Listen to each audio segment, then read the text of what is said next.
బట్టలు వాడాలి కావచ్చు.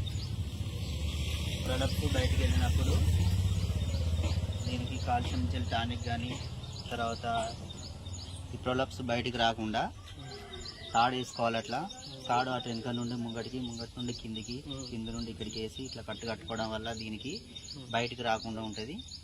ఇలా టైట్గా ఉండడం వల్ల దీనికి బయటికి రాకుండా ఉంటుంది. కాబట్టి ఇట్లాంటి ప్లాన్ చేసుకోవడం వల్ల ఏ టైం కానీ వచ్చినా కూడా రైతులకు చూసుకోవడానికి ఇబ్బంది ఉంటుంది. కాబట్టి ఈ బయటికి రాకుండా ఈ గట్టిగా కట్టడం వల్ల ఇది బయటికి రాకుండా ఉంటుంది. కొన్ని సందర్భాల్లో నైట్ టైంలో ఇట్లా పడుకున్నప్పుడు బయటకు వస్తుంది.